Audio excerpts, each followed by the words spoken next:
수요 예배에 오신 모든 분들을 주님의 이름으로 환영합니다. 오늘 우리 함께 볼 말씀은 사사기 13장 말씀입니다.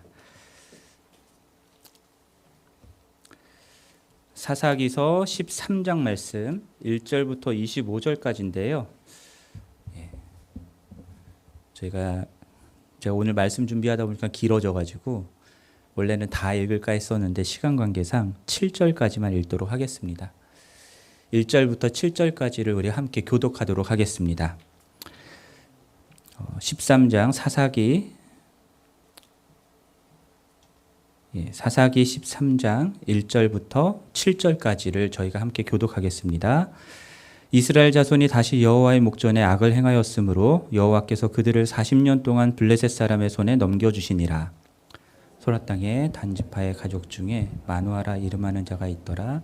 그의 아내가 임신하지 못함으로 출산하지 못하더니 여호와의 사자가 그 여인에게 나타나서 그에게 이르시되 보라 내가 본래 임신하지 못함으로 출산하지 못하였으나 이제 임신하여 아들을 낳으리니 그러므로 너는 삼가 포도주와 독주를 마시지 말며 어떤 부정한 것도 먹지 말지니 보라 내가 임신하여 아들을 낳으리니 그의 머리에 삭도를 대지 말라. 이 아이는 태에서 나옴으로부터 하나님께 바쳐진 나시림이 됨이라. 그가 블레셋 사람의 손에서 이스라엘을 구원하기 시작하리라 하시니 그 여인이 가서 그의 남편에게 말하여 이르되 하나님의 사람이 내게 오셨는데 그의 모습이 하나님의 사자의 용모 같아서 심히 두려움으로 어디서부터 왔는지를 내가 묻지 못하였고 그도 자기 이름을 내게 이르지 아니하였으며 함께 읽겠습니다. 그가 내게 이르기를 보라 내가 임신하여 아들을 낳으리니 이제 포도주와 독주를 마시지 말며 어떤 부정한 것도 먹지 말라. 이 아이는 태에서부터 그가 죽는 날까지 하나님께 바쳐진 나시림이 됨이라 하더이다 하니라. 아멘.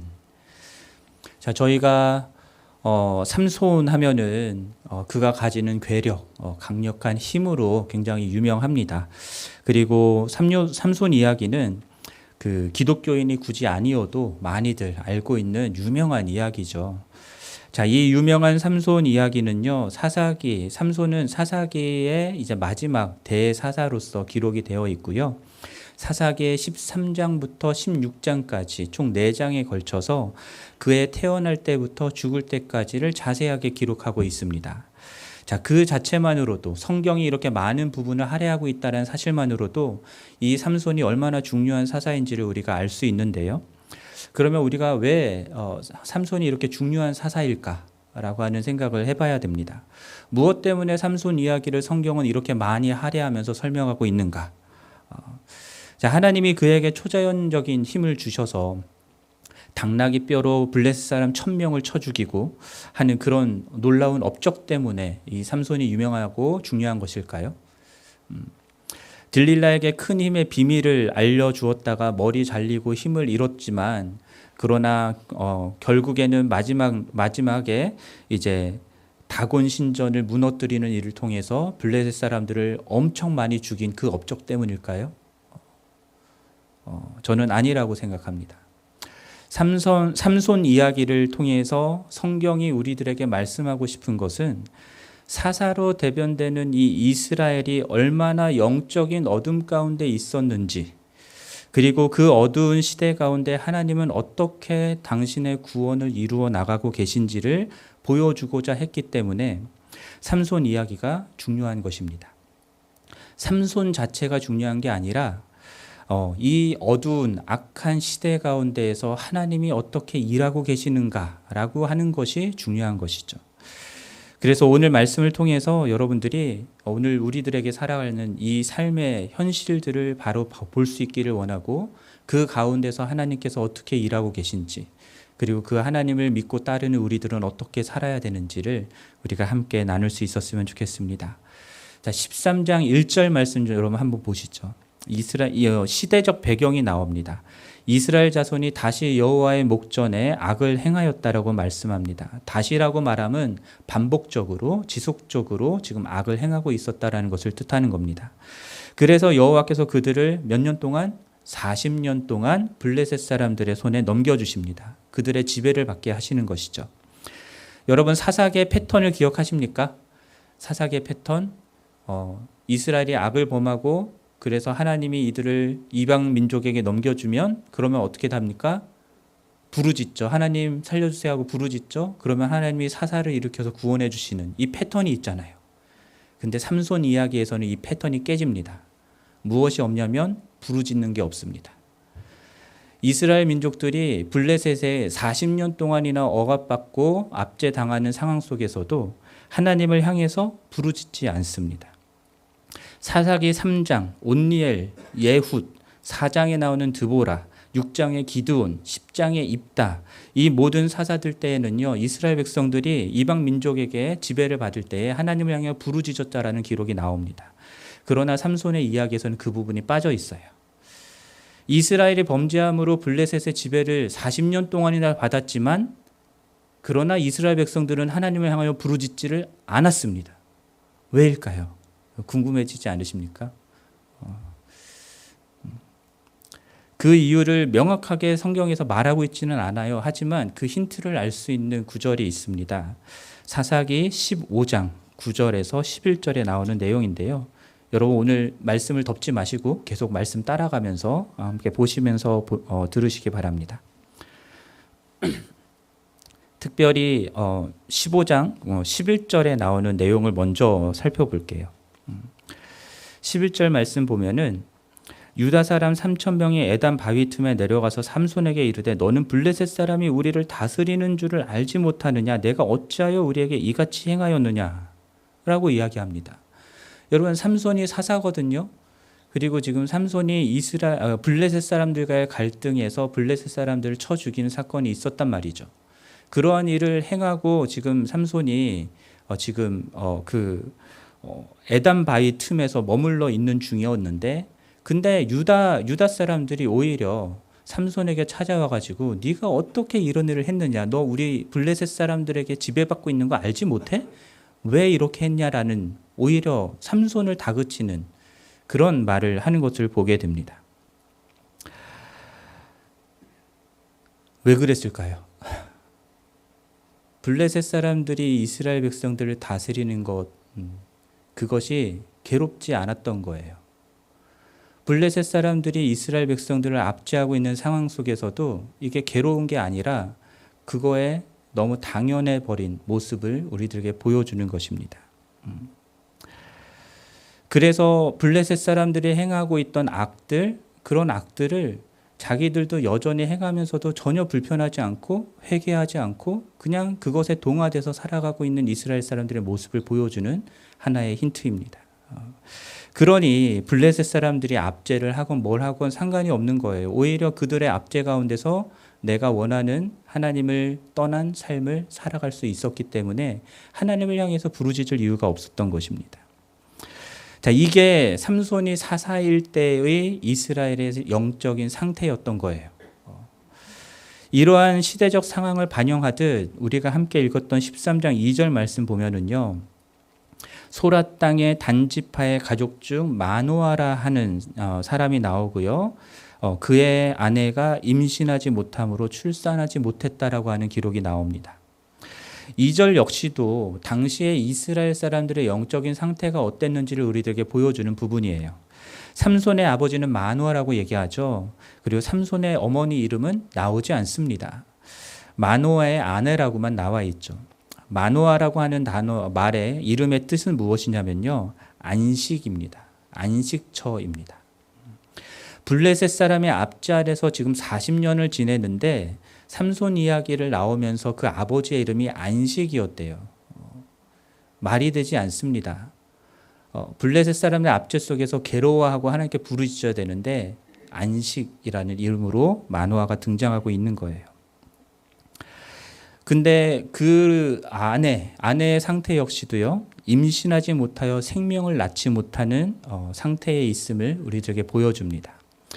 이렇게 영적인 생명을 낳을 수 없는 죽어있는 이스라엘의 영적인 상태를 이런 식으로 이 이야기에서 우리들에게 보여주고 있는 거예요.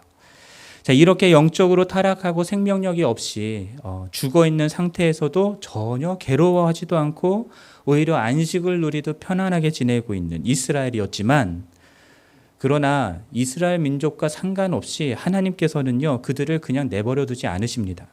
그래서 그들이 부르짖지 않음에도 불구하고 사사 삼손을 택하여서 세우신 것이죠. 그리고 그가 태어나기 전부터 그를 택하였다라고 말씀하시는 겁니다. 그래서 3절 말씀 보면은 여호와의 사자가 이름 없는 그 여인에게 나타나죠. 그리고 하신 말씀이 무엇이냐면 4절부터 5절에 나옵니다. 아들을 낳을 것인데 여인에게는 그 여인에게 삼가 포도주나 독주를 마시지 말고 부정한 것도 먹지 말라라고 말씀하십니다. 그리고 아이에게는 머리에 삭도를 대지 말라고 하는 말씀을 하죠. 왜냐하면 그 아이는 태에서 나옴으로부터 하나님께 바쳐진 나실인이 되었기 때문입니다. 그리고 그가 블레셋 사람들의 손에서 이스라엘을 구원하기 시작할 것이다 라고 말씀합니다. 여기서 중요하게 보아야 할 부분이 왜 가장인 마노아가 아니라 이름도 나오지 않는 이 마노아의 아내에게 하나님의 사자가 나타났는가 하는 점입니다.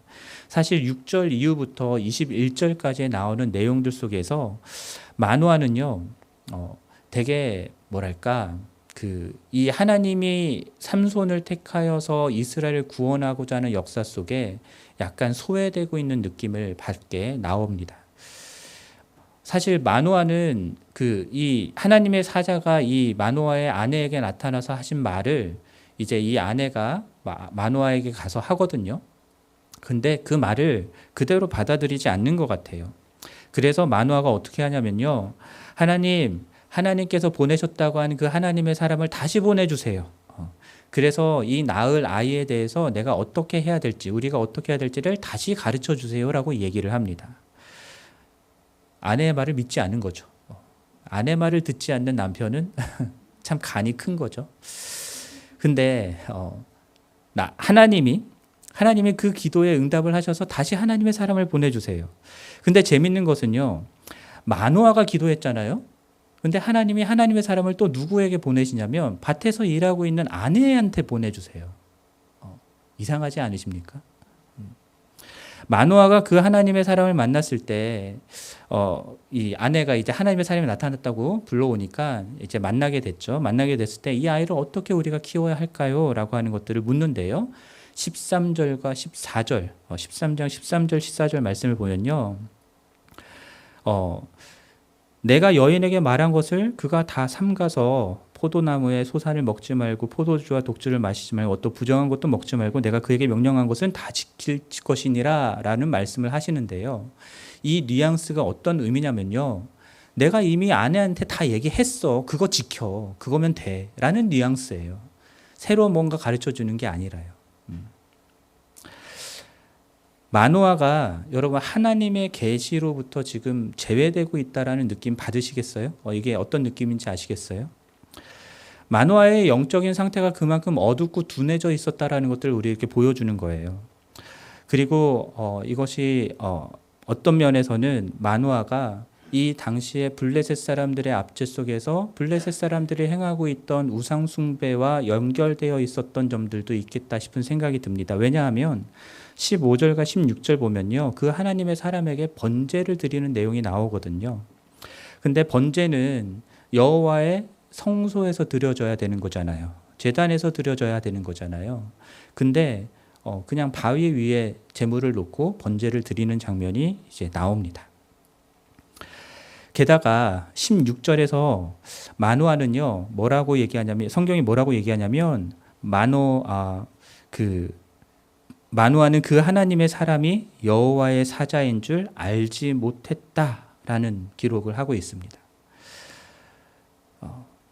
근데 6절 말씀 보면요. 그 마노아의 아내가 그의 남편에게 가서 말할 때에요. 하나님의 사람이 내게 오셨는데 그의 모습이 하나님의 사자와 같았다라고 하는 말을 분명히 했거든요.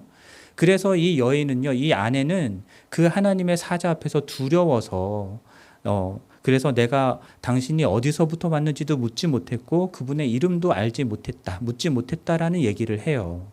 근데 마노아는요. 지금 하나님의 사자가 다시 나타나서 그 앞에 서 있는데도 그분이 하나님의 사자인 줄을 알지 못해요. 그래서 당신의 이름이 무엇입니까? 라고 묻는 장면도 나옵니다.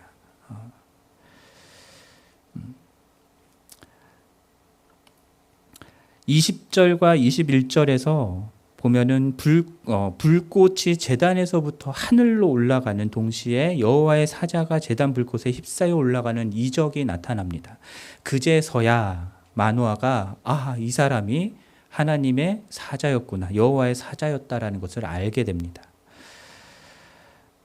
근데 거기서 여호와의 사자가 나타나서 니네가 이제 아들을 낳게 될 거고 이렇게 키워야 돼라는 것들을 얘기해 줬으면은 그렇구나 하고 이제 잘 키워야지라는 생각을 해야 되는데, 마노아 어떤 생각을 하냐면요, 아이고 이제 하나님을 봤으니 우린 죽었다. 맞는 말이에요, 그렇죠? 하나님을 보면은, 거룩한 하나님을 보면은 거룩하지 않은 사람은 죽습니다. 근데 지금 하나님의 사자가 이들 앞에 나타나서 말씀을 전하신 목적이 무엇이에요? 나실인으로 태어날 아이가 너희 가운데 태어날 것이다라는 것을 알려주기 위함이잖아요. 그러면은 그거 알려주고 하나님을 봤기 때문에 죽어버리면 그러면 아이는 어떻게 태어납니까? 전통적인 신학적인 지식은 분명히 갖고 있는 사람이었어요, 마노아는. 근데 지금 일어나고 있는 영적인 상황들을 제대로 분별할 수 있는 능력이 없는 사람이었던 겁니다. 그만큼 영적으로 어두웠다라는 것이죠. 마노아는 기도도 할 줄 알았어요. 그래서 기도 응답도 받죠. 그리고 번제라는 것을 드려야 된다라는 것도 알았어요. 여호와를 보면은 죽는다라고 하는 신학적인 지식도 갖고 있었습니다. 하지만 지금 현재 하나님께서 일하고 있고 하나님께서 나타내고 있는 하나님의 말씀이 어떻게 이루어지는가에 대해서는 알지 못했어요. 하나님을 보아도 하나님인 줄 알지 못했어요. 하나님이 자신들을 통해서 무슨 일을 행하려고 하는지조차도 알지 못했어요. 그런 영적인 상태에 있었던 마노아였기 때문에 마노아가 아닌 그의 아내를 통해서 하나님께서는 말씀하셨던 것입니다. 상대적으로 그의 아내가 그보다 훨씬 깨어있는 사람이었기 때문이에요. 그랬기 때문에 하나님은 그에게 나타나서 말씀하셨을 때 그 여인은, 그 아내는 그 사람이 하나님의 사자라는 것을 알아볼 수 있었고 두려워할 줄도 알았던 것입니다. 그리고 오히려 이 아내가 마노아를 위로하죠. 격려합니다. 우린 죽지 않을 거라고. 왜냐하면 죽을 거라면 하나님께서 우리에게 이렇게 말씀하셨겠냐고 하는 내용들이 뒤에 나오는 것들을 보게 됩니다. 그러니까 하나님이 지금 나타나셔서 말씀하신 것과 그 의도에 대해서 이 여인은 분명하게 이해하고 있었던 거예요. 근데 마노아는 그렇지 않았던 것이죠.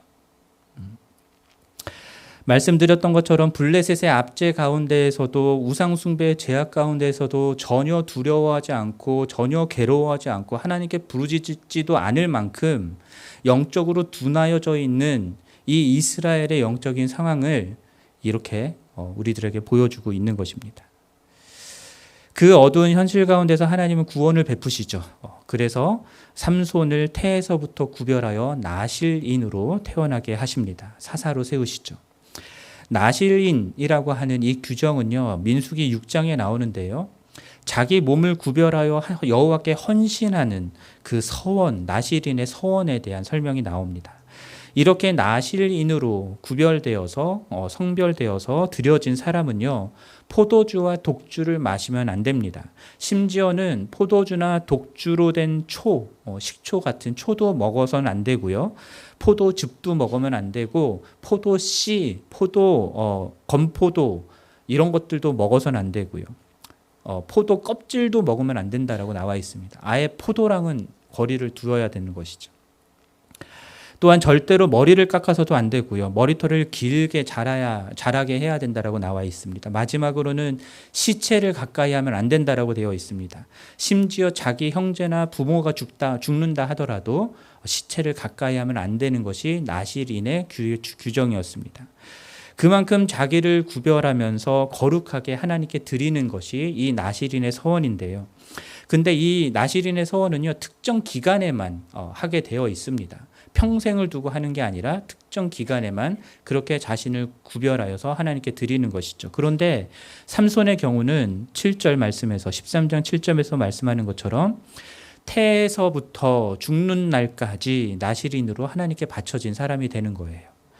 이것은 무엇을 뜻하냐면요, 그냥 일정 기간 동안 포도주 안 먹고 독주 안 먹는 거 이거는 쉽게 할 수 있어요. 제가 예전에 설교하면서도 제가 뭐 크리스마스 그때까지 제가 저녁 금식 하겠습니다라고 했었잖아요. 기억나시나요? 주일날. 예, 그래서 저녁 금식 했거든요. 물론 힘은 들지만 끝날이 오잖아요. 끝날이 오니까 얼마든지 할 수 있습니다. 근데 지금 삼손은 평생 죽을 때까지 이 규정을 지켜야 하는 것이죠. 그래서 삼손은요, 그냥 어떤 행위를 해서 구별되는 존재가 아니라요, 존재 자체가 하나님께 완전히 드려진, 구별된 존재였다라는 것을 말씀하고 있는 것입니다. 그렇게 삼손은 블레셋의 압제와 죄악 가운데 동화되어 물들어 있는 그 시대 가운데에서 하나님에 의해서 거룩하게 구별된 그런 사람으로 부르심을 받았고 이제 사사로서의 역할을 감당해야 될 사람이 됐던 거예요. 그런데 이 삼손의 삶을 보면요, 나실인의 규정을 제대로 지키지를 않습니다. 나실이라는 정체성 자체를 가지고 살지를 않아요. 본인이 나실인이라는 건 알아요. 하지만 그것 때문에 요구되는 삶의 태도, 삶의 자세를 갖고 살지 않습니다. 그래서 14장 보면요, 14장 1절에서 삼손이 딥나에 내려가서 블레셋 사람의 딸 중에 한 여인을 보고서는 저 여인이 좋으니까 내 아내로 삼겠습니다라고 하는 내용이 나옵니다. 유대인이 이방 여인을 아내로 삼고자 하는 거 말이 되지 않죠. 그래서 삼손의 부모도 말립니다. 그러자 삼손이 뭐라고 하냐면요, 이거 중요합니다. 14장 3절 말씀에서 내가 그 여자를 좋아하오니 나를 위하여 그 여자를 데려오라 라고 부모에게 요구를 하죠. 내가 그 여자를 좋아한다라고 하는 이 말은요, 원어적으로 보면은 내 눈에 저 여자가 보기가 좋아, 그러니까 나에게 데려와 주세요라고 하는 내용이거든요. 내가 보기에 좋다라고 얘기를 하는 겁니다. 근데 이것은요, 지극히 자기 중심적인 모습이죠. 내가 좋으니까 나한테 옳은 거야, 나한테 좋은 거야 라고 생각하는. 근데 이것이 사사기 전체가 이야기하고 있는 이 시대의 특징입니다. 그래서 사사기 17장 6절, 21장 25절 마지막 절에 사사기 마지막 절에서 말씀하는 것처럼 그때의 이스라엘의 왕이 없으므로 각기 자기 소견에 옳은 대로 행하였다라고 하는 내용이 나오죠. 다 자기 소견대로 옳게 행하는 거예요. 근데 삼손도 그렇게 행했다라는 겁니다. 사사도 그렇게 행했다라는 거예요. 그만큼 영적으로 어두운 시대 가운데 있었다라는 것이죠. 게다가 삼손은요, 그 여자를 아내로 삼고자 딥나로 내려가는 길에 젊은 사자를 만나게 되는데 그 젊은 사자를 만나게 됐을 때 어떻게 되냐면 여호와의 영이 임합니다. 그래서 그 사자를 확 찢어 죽여버려요.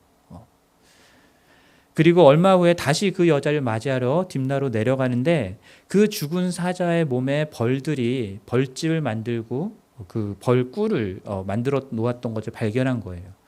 그러면 나실이는 시체를 가까이 하면 안 되잖아요. 부정한 거 먹으면 안 되잖아요. 근데 그 꿀을 떠서 먹습니다. 게다가 자기 부모들에게 그 꿀을 갖다 줘요. 여러분들 잘 보시면 아시겠지만 여호와의 사자가 그 마노아의 아내 삼손의 어머니에게 나타나서 나실인의 규정을 말씀하실 때 삼손만 나실인의 규정을 지켜야 된다고 말씀한 게 아니라요, 너도 포도주와 독주를 먹어서는 안 되고 부정한 것을 먹으면 안 된다라고 말씀하셨어요. 그러니까는 지금 삼손이 꿀을 떠서 시체에게 부정해진 그 꿀을 떠서 엄마에게 갖다 줬으니 엄마도 부정해지는 것이죠. 나실인의 규정을 지키지 못하게 만든 것입니다. 마지막으로 16장 마지막이 아니라 14장 10절 말씀에서도요, 당시의 풍습을 따라서 결혼 잔치를 삼손이 열었다라고 나오는데요. 여러분, 결혼 잔치에, 이 당시 유대 사회에서 결혼 잔치에 뭐가 빠지지 않겠습니까? 포도주가 빠지지 않겠죠. 예. 포도주를 멀리해야 하는 나실인의 규정을 이렇게 어기고 있는 것입니다. 마지막으로 16장 17절에서도요. 자꾸만 삼손의 비밀을, 그 힘의 비밀을 알려달라고 들릴라가 요구를 하잖아요. 그때 들릴라에게 진심을 보여주면서 머리가 밀리면 힘이 빠져나갈 것을 알려주는데요. 이 구절을 보면요, 삼손은 자신이 머리에 삭도를 대서는 안 되라는 사실을 분명하게 알고는 있었어요. 그러나 삭도만 되지 않았을 뿐, 머리를 자르지만 않았을 뿐, 시체에서 나온 꿀을 먹고 이방 여인과 결혼하고 포도주를 마시는 일들은 이미 규정을 어겨버린 것이죠. 그마저도 결국에는 들릴라에게 의해서 머리 밀리는 일이 일어나게 되죠. 그러니까 나시린으로서의 규정을 제대로 지킨 것이 하나도 없는 사람이 삼손입니다. 게다가 삼손은 착각한 게 있었어요. 삼손의 힘의 근원은 삭도로 밀지 않은 그 머리에서 나온다라고 하는 착각이 있었던 것입니다. 여러분, 힘의 근원이 어디에 있었겠습니까? 머리에 있었겠습니까? 아니죠. 삼손이 힘을 갖게 됐던 것들은, 그 상황들을 보면요, 항상 여호와의 영이 임했다라고 하는 내용이 나옵니다. 그래서 13장 25절에서 여호와의 영이 삼손을 움직이기 시작했다라고 얘기를 나오죠. 그러면서 사사로스의 사역이 시작됐다라는 내용이 나오고요. 14장 6절에서도요, 여호와의 영이 삼손에게 강하게 임하여서 사자를 염소 새끼 찢는 것처럼 찢어 죽였다라고 나와 있고요. 14장 19절에서도 여호와의 영이 삼손에게 갑자기 임하여서 아스글론에 내려가서 그곳 사람 30명을 죽이게 되고, 그리고 그들의 옷을 뺏어서 수수께끼를 푼 사람들에게 나눠주는 일이 있었습니다. 15장 14절에서도 여호와의 영이 삼손에게 갑자기 임하였을 때 그를 결박하고 있던 밧줄을 끊고 나귀의 새 턱뼈로 1000명을 죽이는 사건이 일어납니다. 이 모든 것이 그를 나시린으로 구별하신 하나님의 영이 그의 큰 힘의 근원이었다라는 것을 보여주는 것이죠. 나시린으로서의 정체성을 가지고 구별된 삶을 살면서 그 규례를 지켜야 했던 것은요, 바로 그러한 하나님과의 바른 관계를 유지하기 위함이었던 것이죠. 단순히 규례를 지키면 내 머리를 자르지 않으면 거기서부터 힘이 나온다라는 그게 아니었는데, 삼손은 머리를 자르지 않으면 힘이 생기다는 생각을 한 거예요. 착각을 한 것이죠. 그 착각이 고스란히 드러난 대목이 16장 20절에 나옵니다. 들릴라가 잠든 삼손의 머리털 7가닥을 미는데요. 그러고 난 후에 삼손에게 블레셋 사람들이 왔어요. 일어나세요 했을 때, 그때에 삼손이 어떻게 반응하냐면, 내가 전과 같이 나가서 몸을 떨치리라. 예. 이에 대해서 성경 기자는 어떻게 해석을 하냐면요, 여호와께서 이미 자기를 떠난 줄을 깨닫지 못하였다. 자기 힘의 근원이 내가 나가서 그들을 죽일 거야, 그들을 쳐부술 거야 라고 하는 이 교만함, 그 힘의 근원이 자기에게 있다고 생각했던 그 교만함도 드러났을 뿐만 아니라 이미 하나님의 영이 그를 떠났음에도 불구하고 그것조차 깨닫지 못하고 있는 삼손의 영적인 어두움을 우리들에게 보여주고 있는 부분입니다. 자, 그리고 그가 잡히고 두 눈이 뽑히고 옥에서 맷돌을 돌리는 신세가 되는데요.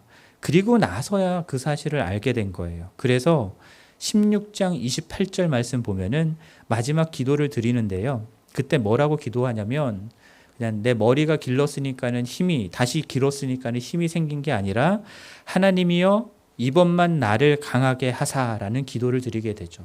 자신의 힘의 근원이 하나님께 있다라는 것을 기도로서 표현하고 있는 것입니다. 그렇게 해주셔서 나의 두 눈을 뺀 블레셋 사람들에게 원수를 단번에 갚게 하소서라고 기도를 하는데요. 하나님이 그 힘의 원천인 줄 알았으면 좀 하나님의 영광을 위해서, 하나님의 일을 위해서 자신의 힘을 써야 될 텐데, 안타깝게도 삼손은요, 그가 사사로 다스리는 내내 블레셋 사람들을 쳤던 이유가 무엇이냐면, 나에게 손해를 끼친, 나에게 해를 끼친 거에 대한 복수, 원한을 갚기 위해서 그 힘을 씁니다. 내 눈을 뺀 저 블레셋 사람들, 이스라엘 백성들을 관심 있는 게 아니에요. 이스라엘 백성들 구원하는 게 관심 있는 게 아니에요. 내 눈 뺀 게 화가 나는 거예요. 그래서 그 힘으로 하나님께 힘을 구하고 그 힘으로 그들을 죽이는 모습들이 나오는 겁니다. 무슨 사사가 이렇습니까? 그렇죠, 여러분?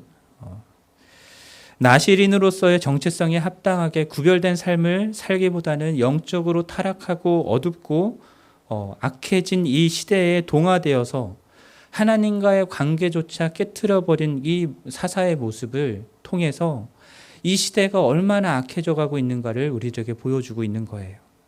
그 대상으로서, 그 존재로서 하나님께서 삼손을 지금 이렇게 많은 장을 할애해서 우리들에게 보여주고 있는 것입니다. 여기서의 반전은 그러한 삼손임에도 불구하고 하나님은 그 삼손의 자기의 욕망을 위해서 힘을 달라고 하고 하는 그런 것들을 통해서도 하나님의 일을 이루어 가고 계신다라는, 그것이 우리가 봐야 될 반전이죠. 14장 4절 말씀 보면요, 그때 블레셋 사람이 이스라엘을 다스린 까닭에 삼손이 틈을 타서 블레셋 사람을 치려 함이었으나 그의 부모는 이 일이 여호와께로부터 나온 것인 줄을 알지 못하였다라고 하는 말씀이 나옵니다. 여러분, 이 말씀 읽으면은 어떤 생각이 드십니까? 이 말씀 보면은 삼손이 딥나에 있는 그 블레셋 여인을 아내로 참고자 했던 것이 그게 뭔가 뒤에 숨겨진 의도가 있었구나 라고 하는 생각이 드시죠. 그러나 우리가 이 개역 개정 번역 성경에서 잘 나오지 않는데요, 다른 번역 성경을 보면요, 이렇게 기록된 이 블레셋 사람을 치려고 하는 본래 의도를 가지고 있었던 그 주체가 누구냐라는 것이 분명하게 보이는데, 그 주체는 하나님이십니다.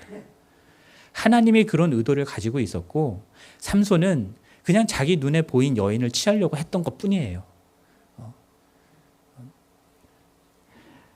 이게 무엇을 보여주냐면, 삼손은 이렇게 완전히 실패한 사사예요. 삼손은 영웅이 아니에요. 그냥 실패한 사사입니다. 그러나 하나님은 그러한 자를 통해서도 하나님의 일들을 이루시면서 이스라엘, 하나님의 백성을 구원하고자 하시는 일들을 행하셨다라는 것이죠. 그 하나님의 주권과 그 하나님의 은혜가 나타나는 것이 이 삼손의 이야기입니다. 삼손의 이야기를 읽고 묵상하면서 오늘날 우리들은 우리가 살아가는 이 시대를 한번 생각해 보아야 할 것 같아요. 자기 중심성에 사로잡힌 시대입니다. 나밖에 모르는 시대입니다. 그래서 자기가 보기에 좋은 것, 그것이 선과 악을 가르고 옳고 그름을 나누는 기준이 되는 시대입니다. 왕이 없으므로 각기 자기 소견에 옳은 대로 행하였다라고 말하는 이 사사 시대가 바로 오늘날 우리들이 살아가고 있는 시대의 모습과 정확히 일치하는 것이죠. 여러분, 코로나가 터지고 예배로 함께 모일 수 없었을 때에, 그래서 온라인으로 저희들이 예배를 드려야 할 때에, 그때 제가 가장 많이 걱정했던 것이 무엇이냐면요, 앞으로의 시대는 예배조차도 내가 원하는 시간에 내가 원하는 방식대로 내가 원하는 모습으로 드리는 시대가 되겠구나라는 것이었습니다. 예전에는 사람들 눈이 있기 때문에 의식해서라도 옷도 바르게 입어야 되고 행동거지도 바르게 하려고 하고, 졸더라도 막 누워서 자지 않고 졸더라도 정신을 차리려고 하고 하는 모습들을 보였었잖아요. 하지만 이제 온라인으로 예배를 드리게 되면 하나님, 보이지 않는 하나님만을 내가 의식하면서 예배를 드려야 한단 말이죠. 근데 사람은요, 눈에 보이는 거가 굉장히 중요해요. 그렇죠? 하나님은 내 눈에 보이지 않으시고, 지금 내가 어떤 모습으로 예배를 드리건 상관없이 하나님이 지금 당장 나에게 뭐 벌을 내시거나 막 치거나 하시는 것들이 일어나지 않으니까, 그러니까 어떻게 예배를 드리냐면 자기 소견에 옳은 대로 행하는, 그렇게 예배를 드리는 경향이 생기게 되는 거예요. 아침 일찍 예배 드릴 필요 없습니다. 내가 할 일 다 하고 나 바쁜 거 다 끝내고 유튜브 들어가서 녹화된 영상 보면서 예배 드렸다 하면 되는 거예요. 그마저도 유튜브 영상 틀어놓고 그것만 보면서 집중해서 하는 게 아니라, 목마르다면 물도 가서 하나 갖고 오고 커피도 마시고, 허리가 아프네 그럼 누워서 듣고, 그래도 누가 뭐라고 하지 않잖아요. 그래도 예배를 드리긴 드렸잖아요. 그러니까 마음은 편할 수 있는 거죠. 나름 그래도 온라인으로 드리는 거지만 잘 준비하고 시간 지켜서 옷도 바르게 입고 바른 자세로 드린다 해도요, 여러분, 예배에서 가장 중요한 부분이 무엇이냐면, 가장 중요한 건 물론 하나님과의 관계죠. 수직적인 하나님과의 관계지만 수평적인 성도들과의 관계도 예배에 있어서 너무나 중요한 부분입니다. 그런데 오히려 교회에 나오면은 불편한 저 사람도 봐야 되고, 마음에 안 드는 저 사람도 봐야 되고 하는 그런 것 없이 그냥 온라인으로 예배 드리면 편하다. 그렇게 하면서 예배 드릴 수 있는 거잖아요. 그래서 이 시대 가운데에 정말로 하나님이 원하시는 예배는 무엇일까를 고민하지 않아요. 그냥 주어진 상황에 따라서 나 편한 대로 예배 드리는 것에 익숙해져 가는 시대가 돼버렸습니다.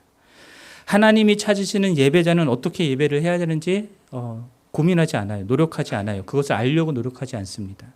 그저 시대가 이렇게 되었으니까 온라인 예배가 제공되는 대로 내가 원하는 대로 내가 원하는 시간에 내가 원하는 방식대로 예배 드리면 되는 겁니다. 이게 제가 지금 온라인으로 예배 드리고 있는 분들을 뭐라고 하는 게 아니라요. 시대가 이렇게 흘러가고 있는 그 현상을 제가 여러분께 말씀드리는 거예요. 이게 예배뿐만이 아니라요. 우리 삶의 모든 영역들에서 이게 드러나는 부분들이에요. 옛날에는요. 제 어린 시절 때 어린이 만화 시간을 보려면은 5시 반쯤에 7번 틀어놓고 TV 앞에서 기다려야 돼요. 이거 지루하다 그러면 딴 데 넘길 수 없어요. 그냥 끝까지 봐야 돼요, 그거. 뒤에 나오는 재밌는 거 보려면은. 근데 요즘 시대는 어때요, 여러분? 내가 원하는 거 보려면 유튜브 보면 되잖아요. 내가 원하는 거 보려면 넷플릭스 보면 되잖아요.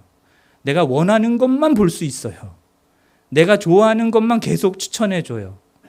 내가 원하는 시간에 내가 원하는 것만 볼 수 있고. 게다가 시간이 부족해, 시간이 없어요. 그러면은 다 빨리빨리 돌려서 봐요. 재미없는 거 건너뛰고 아니면은 1.5배, 2배속 해갖고는 빨리빨리 보고. 시대가 이렇게 흘러가고 있는 게 그게 그 자체가 흘러가고 있다는 자체가 문제가 아니라요. 모든 게 자기중심적으로 가는 것이 극대화돼 가고 있다는 걸 말씀드리려고 하는 거예요. 다 나 중심이에요. 내가 기준이에요. 내 방식대로 돼야 돼요. 내가 원하는 시간에 돼야 돼요. 그런 자기중심성의 죄악들이 극대화돼 가고 있는 시대가 점점 되어가고 있다는 거. 그 시대가 되면 어떤 일들이 일어나냐면요. 그런 시대에 익숙해져 버리면 하나님이 원하시는 것을 하나님이 원하시는 때에 하나님이 원하시는 방식대로 이루어지는 걸 기다릴 수가 없어요. 원하지 않아요. 힘들어요. 어려워요. 신앙 자체가 힘들어져요, 점점. 내가 원하는 대로 안 되니까. 그러면 어떻게 되겠어요? 하나님 불편해지고, 하나님 내가 원하는 만큼만 적당히 믿고, 아니면 하나님 없이 살아가는 그런 삶을 살게 되는 것이죠. 그래도 어렸을 때부터 배운 게 있으니까 교회는 나가야 한다라고 하니까 교회는 나가지만, 여러분 요즘 젊은 세대들 중에 이렇게 힘들고 어려운 예수님 왜 믿습니까? 라고 하는 사람들이 참 많습니다. 신앙을 갖는 것에서부터 나 중심적인 신앙을 갖게 되는 거죠. 불편하고 어려운 것들은 신앙에서 싹 뺍니다. 그리고 나 만족시킬 수 있는 것은 탁 취합니다. 그러다가 아예 하나님 없이 나 중심적으로 살아가는 그런 삶을 살게 될 날이 멀지 않았다라는 거예요. 계속 일어나고 있다라는 겁니다. 제가 오늘날의 시대를 너무 비관적으로 보는 것 같습니까? 제가 그닥 긍정적인 사람은 아니죠, 여러분 아시다시피. 근데 비관적인 거 사실인 것 같습니다. 자기 소견에 옳은 대로 행하는 것이 갈수록 극대화돼 가고, 사사인 삼손조차도 그러한 모습을 보였던 것처럼 이 땅에 구별된 그리스도인, 구별된 교회들도 이러한 문화에 점점 익숙해지고 젖어들면서 영적으로 둔하여지고 분별하지 못하고 이런 상황에 대해서 괴로워하지도 않고 하나님께 부르짖지도 않고 회개하지도 않고 그저 그 가운데 살아가고 있는 모습이 될 수 있다는 것이죠. 이미 교회 안에서도 너무나 많은 부분들이 자기 소견에 옳은 대로 행해지고 있지 않나요? 얼마 전에 뉴스를 보니까 어느 교회에서는 목회자들 가르마 나누는 이 비율도 정해 주더라고요. 2대8 아니면 3대7로만 나눠야 된다고. 그래서 가운데 가르마하고 있던 부교육자 예배 중에 불러가지고 면박을 준 사건이 있었더라고요. 여러분 피아노를 여기에 둬야 될까요? 여기에 둬야 될까요? 이런 것 때문에 교회가 나누어졌다라는 이야기 우리 들은 지 오래됐잖아요. 그렇죠? 내 구미에 맞지 않는 목사는 쫓아내고, 그리고 내 말 잘 듣는 목사를 데려오려고 하는 거 이미 교회 안에서 굉장히 많이 일어나고 있는 현상입니다.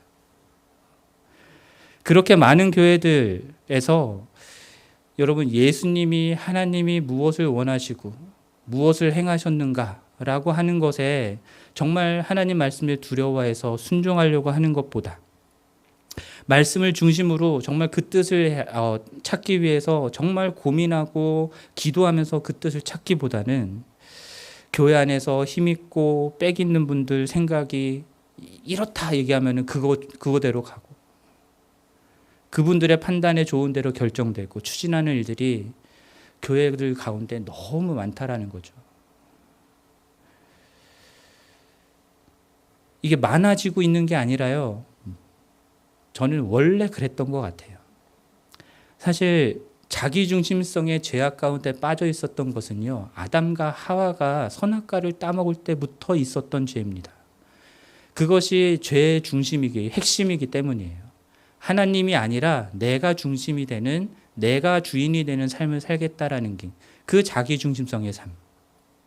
그것은 아담과 하와 때부터 있었던 일이고요.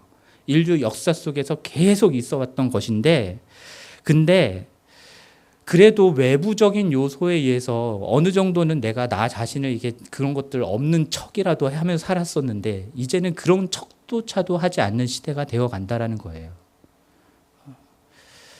그런 시대 가운데서 하나님은 어디서 무엇을 하고 계실까요?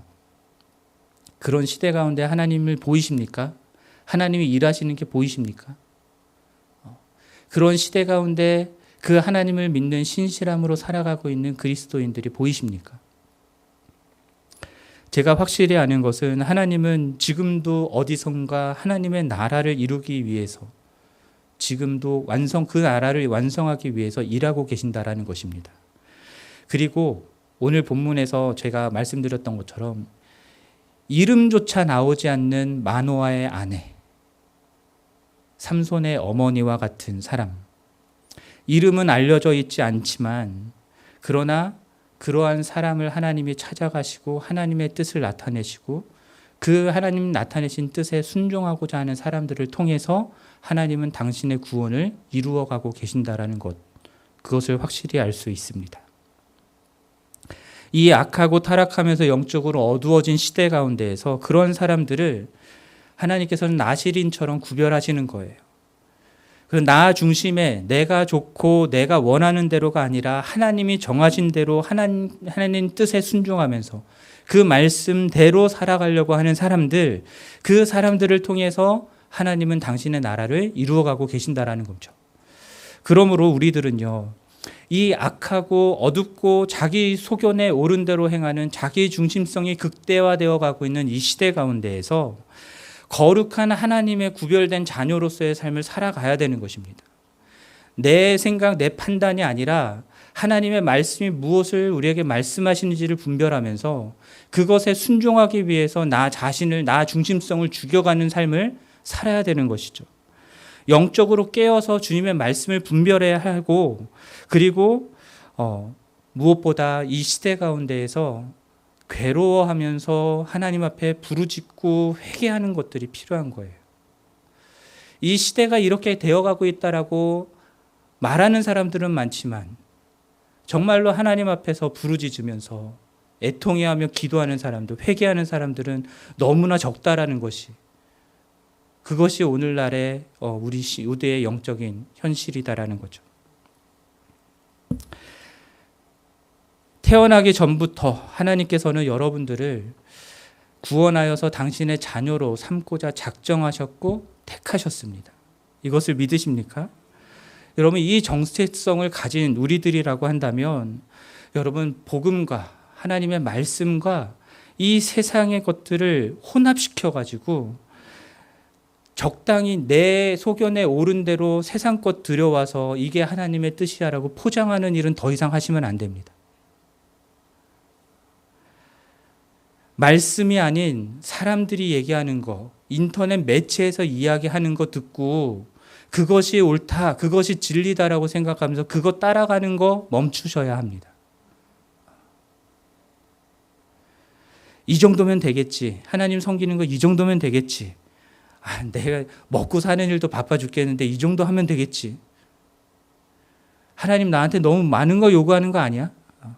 요즘 같은 시대에 어떻게 그렇게 살아? 그렇게 살면 어떻게 성공해? 어떻게 사회생활을 하지? 이런 핑계들을 대면서 이 시대 가운데 구별된 나시린으로서의 삶이 아니라 적당히 타협하는 그런 삼손과 같은 삶을 산다면, 그래서 내가 머리 자르는 거는 안 하잖아.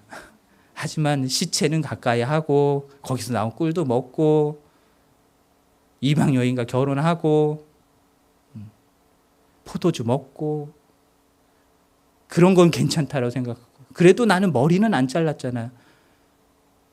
그렇게 생각하시면 안 된다라는 거예요. 하나님이 말씀하신 거는 A부터 Z까지, 처음부터 끝까지 그것에 순종하고자 신실하게 살아가는 것이 요구되는 것입니다.